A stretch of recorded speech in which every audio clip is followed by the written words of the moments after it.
তো বড় ভাবি আজকে রাতের খাওয়ার জন্য সবার জন্য কাচ্চি বিরিয়ানি রান্না করছে। আসসালামু আলাইকুম, কেমন আছেন সবাই? আশা করি সবাই অনেক অনেক ভালো আছেন। আলহামদুলিল্লাহ আমরাও ভালো আছি। তো নতুন আরেকটি ব্লগে আপনাদের সবাইকে আরও একবার স্বাগত জানাই।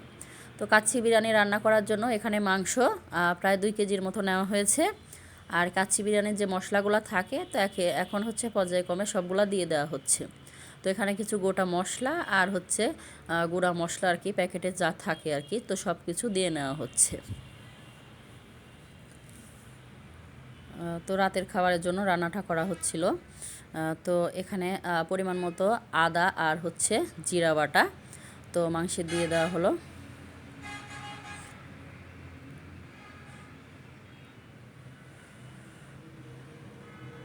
তো পরিমাণ মতো এখন লবণ, সাথে হচ্ছে সরিষার তেলটাও দিয়ে দেওয়া হচ্ছে। তো আজকে সরিষার তেলে রান্নাটা করা হবে। তো দিয়ে সব কিছু হাত দিয়ে নেড়েচেড়ে এখন মাখিয়ে নিচ্ছে। আর আপনি যদি আমার চ্যানেলে আজকে নতুন এসে থাকেন, চাইলে আমার চ্যানেলটিকে সাবস্ক্রাইব করে নিতে পারেন। আর এই ভিডিওটি যারা ফেসবুক পেজ থেকে দেখছেন, চাইলে তারা পেজটা ফলো দিতে পারেন। আর আপনি যদি অলরেডি সেই কাজটি করে থাকেন, তো আপনাকে জানাই অসংখ্য ধন্যবাদ। তো দেখে বুঝতে পাচ্ছেন মাংসটা খুবই সময় নিয়ে একটু মাখিয়ে নিতে হবে। মাখিয়ে প্রেসারে একটু রান্না করে নেওয়া হচ্ছে কিছুক্ষণ। তো রান্নাটা করতে দিয়ে এখন এই যে বাসমতি চাল, তো 2 কেজির মতো চাউল নিয়ে নেওয়া হয়েছে। চাউলটা একটু পানি দিয়ে কিছু সময়ের জন্য ভিজে নেওয়া হচ্ছে। তো ভিজিয়ে রেখে তারপরে আলু পরিষ্কার করে কেটে নেওয়া হয়েছে। তো এখন পরিষ্কার করে ধুয়ে আলু ভেজে নেওয়া হবে। সাথে হচ্ছে পেঁয়াজ বেরেস্তা করার জন্য বেশ অনেকটা পরিমাণ পেঁয়াজ এখন কুচি কুচি করে কেটে নেওয়া হচ্ছে। তো রান্নার আগে এগুলা করতে একটু বেশি সময় লাগে আর কি, তো এগুলাই আগে করে নেওয়া হচ্ছে। সাথে এখানে লিকুইড দুধ আর হচ্ছে ফুড কালার আর সাথে সামান্য পরিমাণে ঘি দিয়ে একটু মিক্স করে রেখে দিচ্ছে। এটা রান্নার লাস্ট মুহূর্তে দিয়ে দেওয়া হবে এই জন্য। তো এখানে কাঠবাদাম, কাজু বাদাম, তারপরে আলু বোখরা, আদা, তারপরে কিশমিশ, বাদাম, তো সব কিছু এখানে গুছিয়ে নেওয়া হচ্ছে একে একে। তো রান্নার জন্য আর কি এখানে কেওড়া জল, সাথে কিছু কাঁচামরিচ। তো মাংসটা কিছু সময় রান্না করে নেওয়া হয়েছে। তারপরে এখন পেঁয়াজ বেরেস্তা করে নেওয়া হচ্ছে। তো ভিডিওটির কোথাও কোনো অংশ ভালো লেগে গেলে প্লিজ একটা লাইক দিতে ভুলবেন না। আর ভিডিওটি যদি বেশি বেশি ভালো লাগে কমেন্টের মাধ্যমে জানাতে পারেন। চাইলে ভিডিওটি ফ্রেন্ড ও ফ্যামিলির মাঝে শেয়ারও করতে পারেন। দেখতে পাচ্ছেন পেঁয়াজ বেরেস্তা করে এখন নামিয়ে নেওয়া হচ্ছে। আর রাইস কুকারে অনেকটা পরিমাণ পানি গরম করে তার মধ্যে পরিমাণ মতো লবণ আর তেল দিয়ে এখন চাউলটা একটু সিদ্ধ করে নিচ্ছে। তো 80%-এর মতো ভাত রান্না করে নেওয়া হবে। তো এখন হচ্ছে আলুটা ভেজে নিতে হবে। তো একটু সময় নিয়ে আলুটা ভেজে নিতে হবে, তাতে করে আলুটা যাতে সিদ্ধ হয়ে যায় তেমন করে ভেজে নিতে হবে। তো পেঁয়াজ বেরেস্তা যেহেতু করা শেষ, তো এখন পরিমাণ মতো চিনি দিয়ে একটু হাত দিয়ে আলতো হাতে মেখে নেওয়া হচ্ছে। মেখে এখন এখানে রেখে দেওয়া হচ্ছে।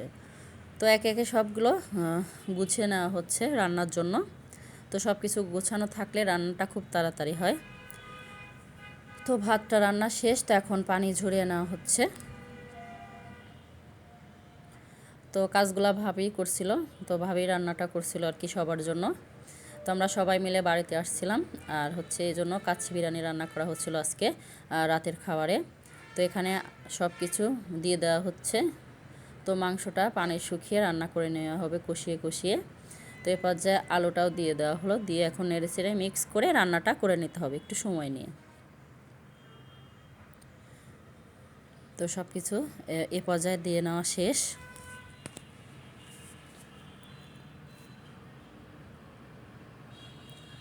তো এখন নেড়ে চেড়ে মিক্স করে নেওয়া হচ্ছে।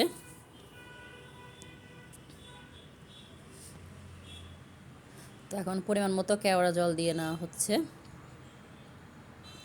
তো রান্নাটা যেহেতু শেষ, তো এখন ছড়ানো একটা পাতিল নেওয়া হয়েছে। তো পাতিলের নিচে পরিমাণ মতো মাংস সহ আলুর টুকরা তো নিচে দিয়ে দেওয়া হচ্ছে। তো এভাবে এক নিচে মাংস, উপরে হচ্ছে ভাত, এভাবে লেয়ারে লেয়ারে সাজিয়ে রান্নাটা করে নিতে হবে। দমে বসিয়ে দিলেই রান্নাটা হয়ে যাবে। তো আগে দেখিয়ে দিলাম পেঁয়াজ বেরেস্তা। তো পেঁয়াজ বেরেস্তাও কিছুটা দিয়ে নিচ্ছে, সাথে হচ্ছে কাঁচামরিচ, তারপরে আবার পরিমাণ মতো মাংস, তার উপরে হচ্ছে কাঁচামরিচ, আলু, তার উপরে আবার এক লেয়ার ভাত দেওয়া হবে। তো এইভাবে হচ্ছে রান্নাটা করে নিতে হবে।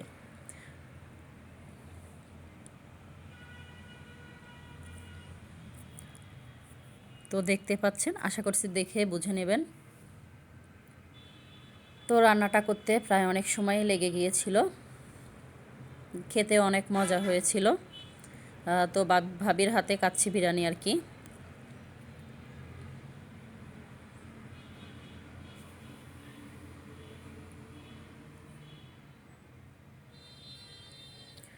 তো সব কিছু দিয়ে দেওয়া শেষ। এখন ওই যে আগের থেকে যে ফুড কালার সাথে ঘি আর লিকুইড দুধের সাথে মিলিয়ে রেখে দিয়েছিল, তো এটা এখন দিয়ে দিচ্ছে ভাতের উপর দিয়ে।